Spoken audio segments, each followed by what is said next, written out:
Hello दोस्तों, मेरा नाम है विभव और आज की इस वीडियो में मैं आपको एक्सप्लेन करने वाला हूं हमारे क्लास 11th के फिजिकल एजुकेशन बुक के unit number 10 training and doping in sports को। तो दोस्तों ये जो वीडियो है ये according to the new syllabus है 2023 टू 24। तो इस वीडियो को दोस्तों एंड तक देखिएगा। तो विदाउट वेस्टिंग एनी टाइम हम स्टार्ट करते हैं इस वीडियो को। तो सबसे पहले दोस्तों हम देख लेते हैं इस यूनिट के कंटेंट को, मतलब दोस्तों हमें इस चैप्टर में कौन कौन से टॉपिक्स को कवर करना है। तो इसमें सबसे पहला टॉपिक है दोस्तों हमारा concept and principles of sports training. Second topic है दोस्तों हमारा ट्रेनिंग लोड, जिसमें हम देखेंगे overload, adaptation and recovery. Third topic है दोस्तों हमारा warming up and limbering down, types, method and importance. Fourth topic है दोस्तों हमारा concept of skill, technique, tactics and strategies. और लास्ट टॉपिक है दोस्तों हमारा concept of doping and its disadvantages. तो चलिए दोस्तों स्टार्ट करते हैं सबसे पहले टॉपिक से, जो कि है दोस्तों हमारा concept and principles of sports training. तो सबसे पहले बात आती है कि ट्रेनिंग होता क्या है। तो ट्रेनिंग का मतलब होता है कि training means the process of preparation for some task. तो दोस्तों ट्रेनिंग का मतलब होता है कि ये एक प्रोसेस होता है किसी भी एक्टिविटी को, किसी भी टास्क को प्रिपेयर करने के लिए। अब हम देख लेते हैं कि स्पोर्ट्स ट्रेनिंग का क्या मतलब होता है। तो स्पोर्ट्स ट्रेनिंग का मतलब होता है कि sports training is the basic form of preparation of sportsman for higher performances.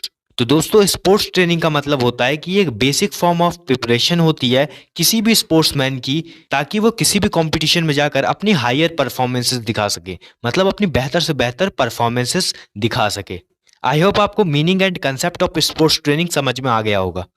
अब हम देख लेते हैं स्पोर्ट्स ट्रेनिंग के प्रिंसिपल्स, मतलब स्पोर्ट्स ट्रेनिंग के सिद्धांत। तो सबसे पहला पॉइंट है प्रिंसिपल्स ऑफ कंटिन्यूटी।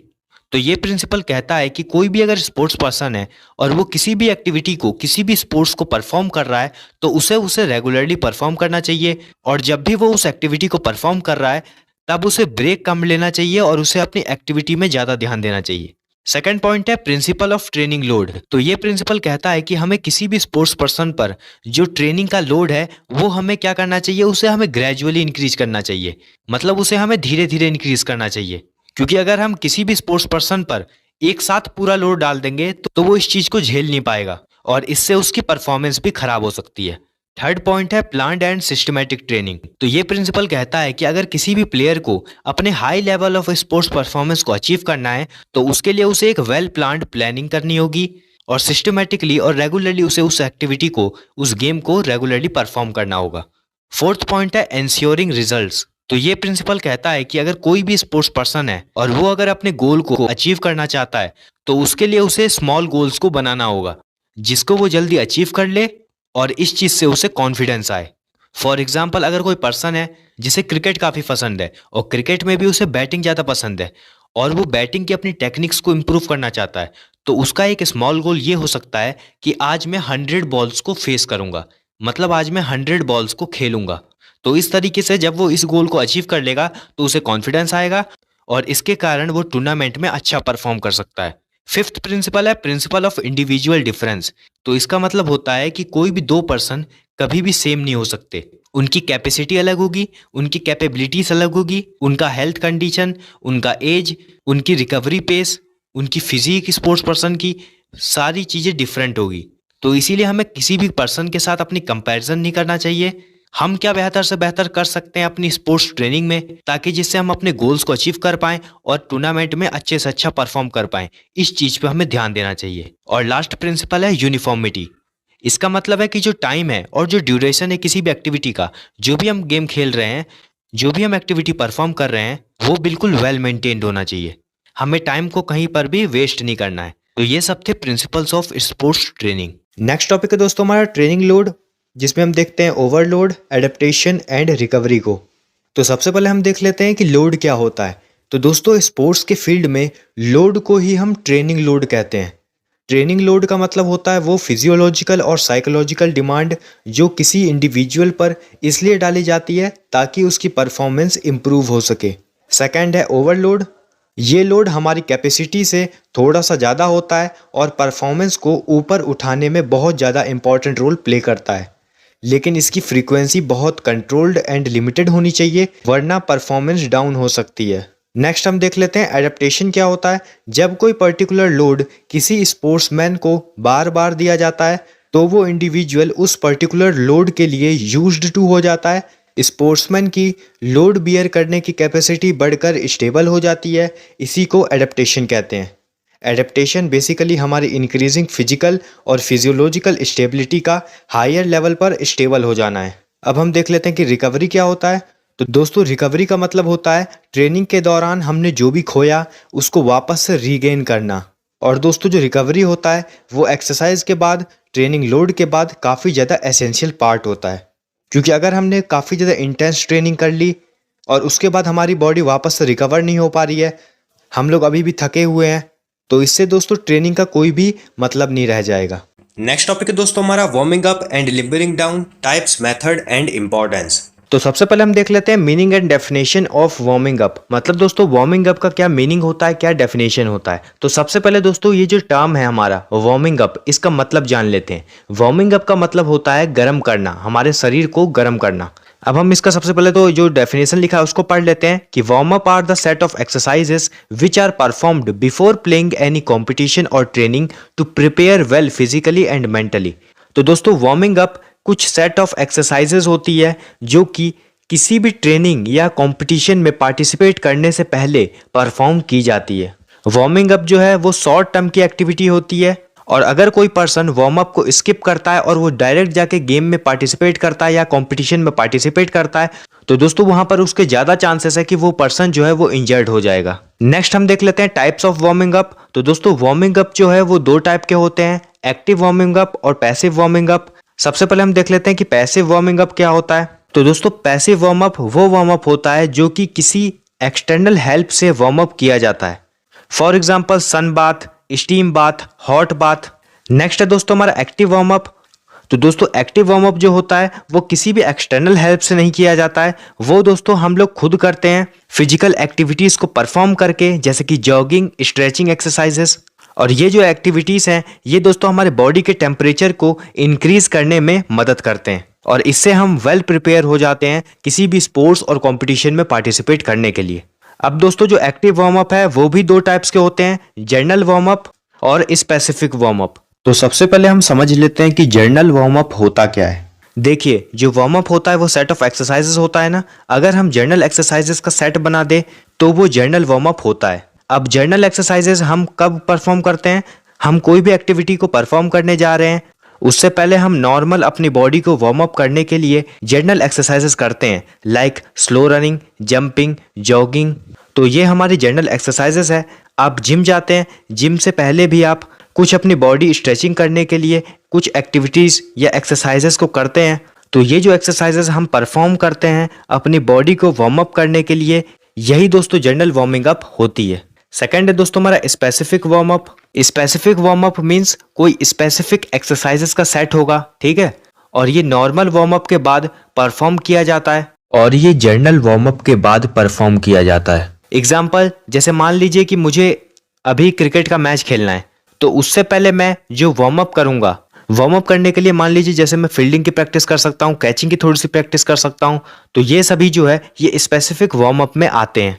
इसका एक और एग्जांपल है बास्केटबॉल में, जो दोस्तों अगर हम शूटिंग की प्रैक्टिस कर लें, ड्रिबलिंग कर लें, तो ये सभी भी स्पेसिफिक वार्म अप में आता है। अब हम देख लेते हैं advantages of warm up. Warm up के क्या क्या एडवांटेजेस होते हैं। तो दोस्तों वार्म अप से हमारी जो बॉडी का टेम्परेचर है वो दोस्तों इंक्रीज हो जाता है, इंजरीज के चांसेस जो है वो रिड्यूस हो जाते हैं। वार्म अप से दोस्तों हमारी फ्लेक्सिबिलिटी, स्ट्रेंथ, इंड्योरेंस, मसल्स का स्पीड, एक्सप्लोसिव पावर, ये सारी चीजें इंक्रीज होती है।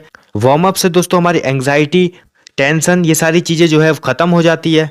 और दोस्तों अगर हम प्रॉपर वार्म अप कर लेते हैं तो इससे दोस्तों एडिक्वेट अमाउंट में ऑक्सीजन जो है वो हमारी टिश्यूज तक ट्रांसफर होती है।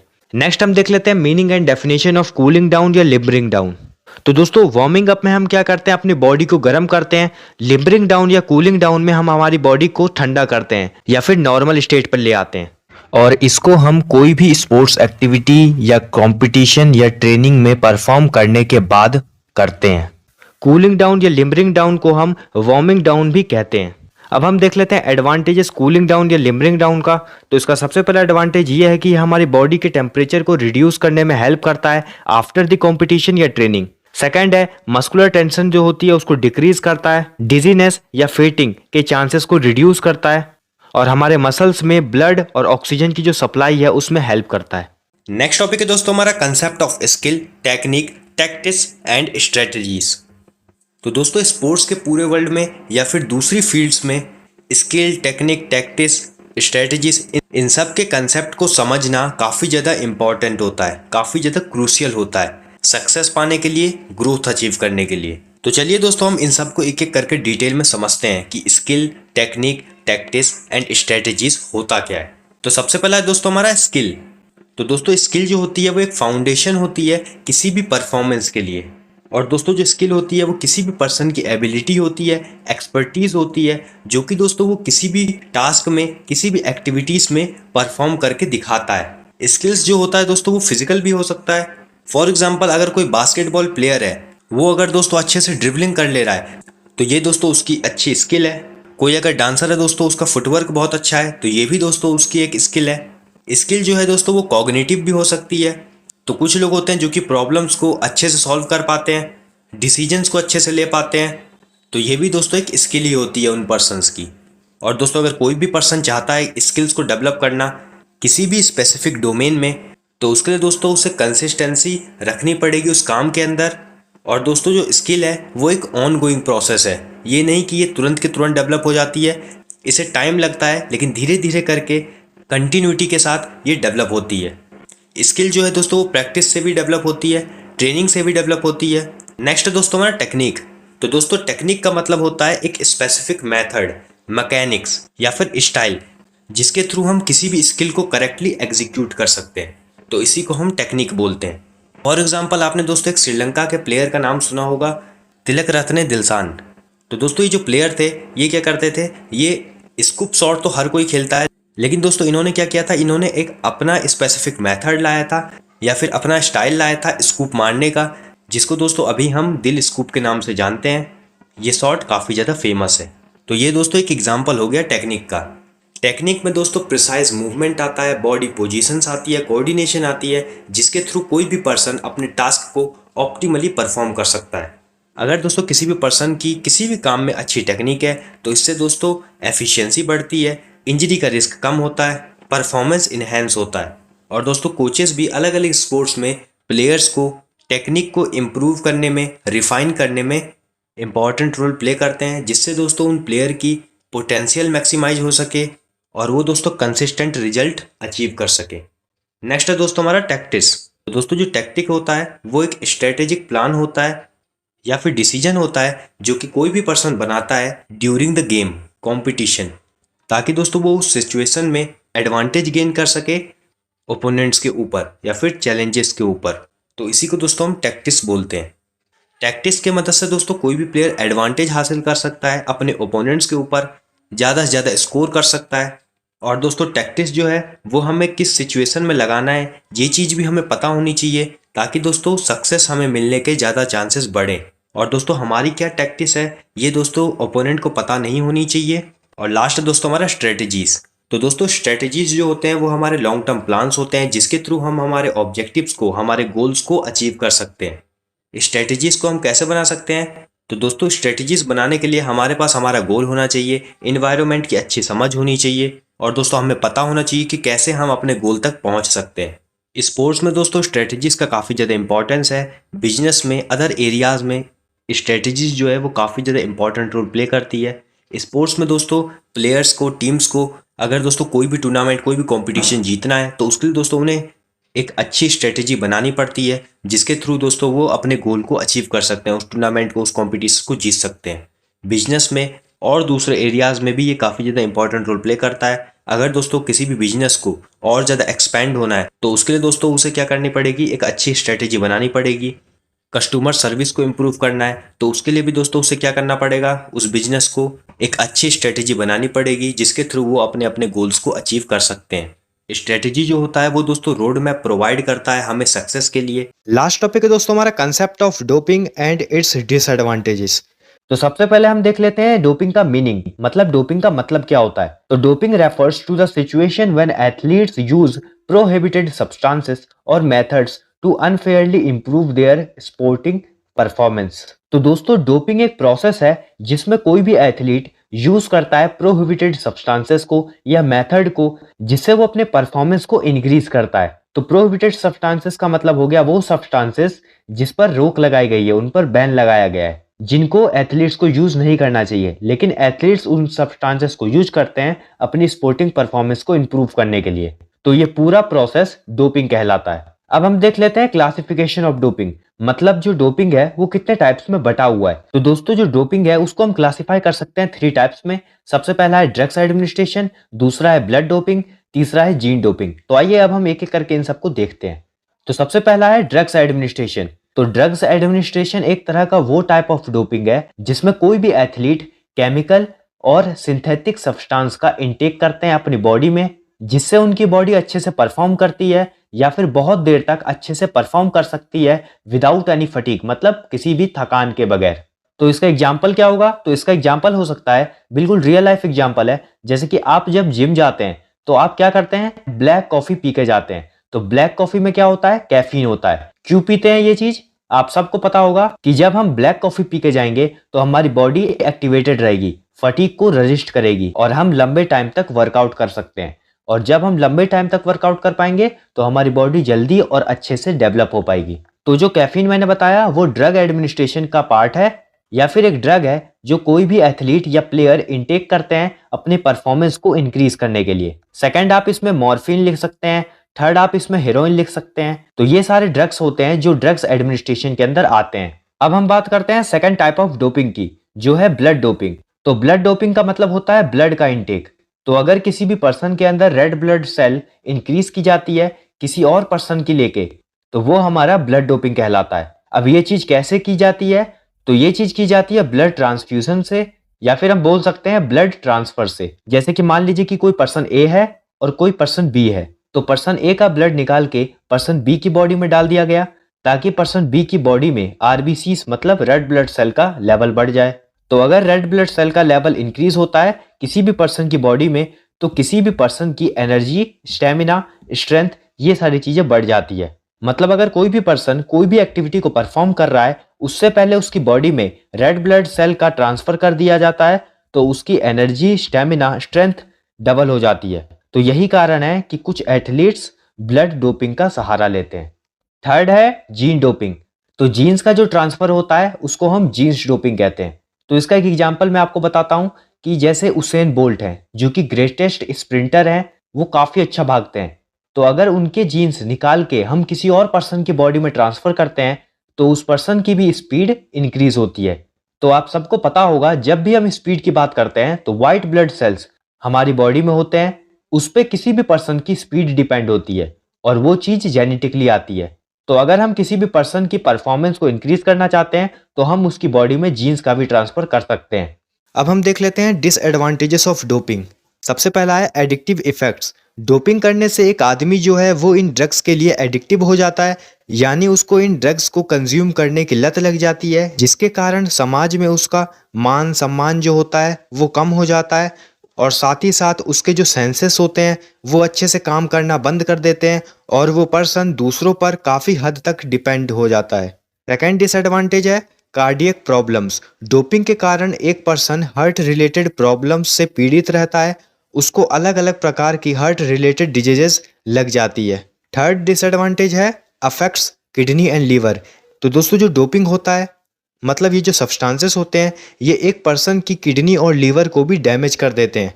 फोर्थ डिसएडवांटेज है डाइजेस्टिव प्रॉब्लम्स। डोपिंग के कारण एक पर्सन को डाइजेस्टिव प्रॉब्लम्स को भी फेस करना पड़ता है, जैसे कि कॉन्स्टिपेशन या फिर लूज मोशंस की समस्या उसको हो सकती है।